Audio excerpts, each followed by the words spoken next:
Hey guys, how's it going? I hope you guys had a good week. My name is Harvey Newman, and today I would like to talk to you guys about starting anywhere you possibly can in this industry. Because after all, there's a lot of people out there that just want to get a job. Nothing fancy, nothing AAA, nothing super amazing. I just want to work in my passion, animation, art, anywhere that pays my salary and I can leave off, right? So today I want to talk a little bit about that because I feel all of you because I've been in their situation, and I want to share a little bit about my experience and also some tips on how to get started. So without further ado, let's get started with this episode.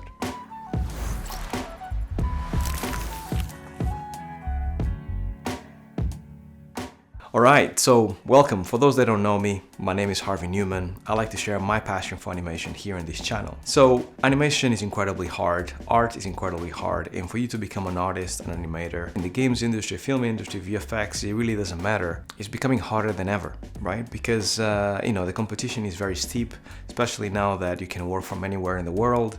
So if it was hard before, now it's even harder. So I've been mentoring people for the last few years. I'm doing iAnimate, and also I actually have my own mentorship classes. So through it all, as I actually teach people and I actually get to hear their stories and where they are in their career, some of the ups, some of the downs and all that stuff, I came to realize that sometimes, not everybody, but most people, they get caught up with the idea of actually working on a specific place, right? If it doesn't happen in a specific place or in a specific company, then that's it. I'm not gonna make it, right? I actually have a friend that shall remain nameless. He went with me to university back in the early 2000s, and he was hell-bent set into working in VFX industry. But because that never came to be, even though he had like connections and he kind of felt like he was about to get it, but he never did, he never really tried to work anywhere else.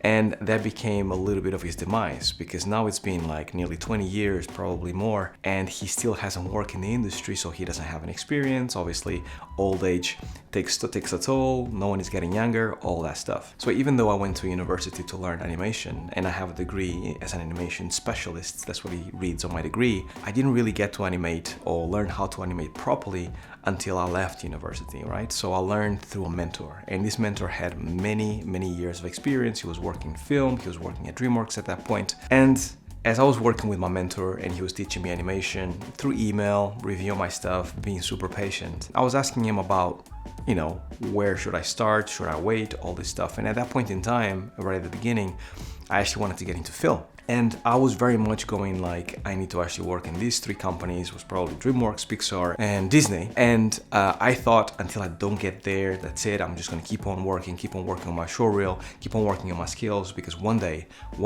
I will be there. And I was actually having this conversation through email with him about like, how long should I wait? Right? Should I continue working? What happens if I don't get it?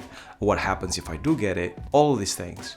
And the best piece of advice that he gave me was that no matter where you actually start, just start. Because what happens is, it doesn't matter what industry you get in, right? It doesn't matter if it's an indie company or a AAA company, you're getting experience. And more important than that, you're getting paid for what you are passionate about, right? So imagine this. If you are one of these people that actually want to work in a AAA studio or want to work in a huge movie studio or Disney, Pixar, or whatever it is, but obviously because the competition is so steep and everybody wants to get in there, the chances for you to get in are very little.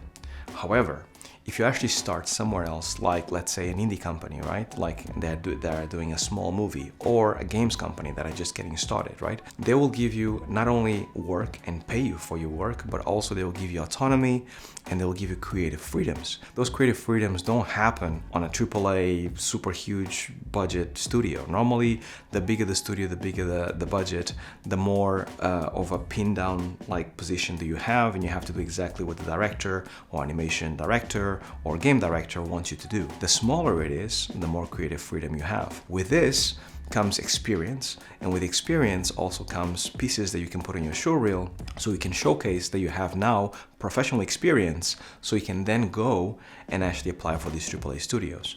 So instead of actually seeing it as a black and white situation that if I don't get it, I won't actually try anything else because this is my dream, see it almost like a long road to get to that place. I think that's how most people should see this, because if you see it that way, it means that eventually you're going to actually kind of like go from project to project, company to company, and eventually they'll start seeing your worth. And when they see your worth, eventually the company that actually you wanted to get to from the very beginning will look at your resume, your CV, and they'll be like, you know what, this guy has a resume that is like this long and he has done so many things and he's sure really so good because he has so many years of experience.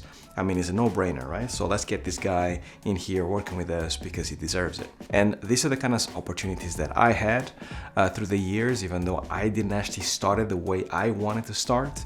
But if it wasn't for this advice that I got from my mentor, I wouldn't actually be in the games industry. I wouldn't actually want to be prolific as a gameplay animator. I wouldn't have opportunities in companies that I never thought I could dream of. And those things came through like just me taking a chance of any opportunity that came my way. In my case, it was this company called Eurocom that finally gave me a chance. I was animating, I was getting paid, I was being a professional, I was in the games industry, right? And that felt amazing. So, moral of the story is just start anywhere you can. Doesn't matter what company it is that you work for, doesn't have to be glamorous, just get started and eventually you'll make it to your dream job.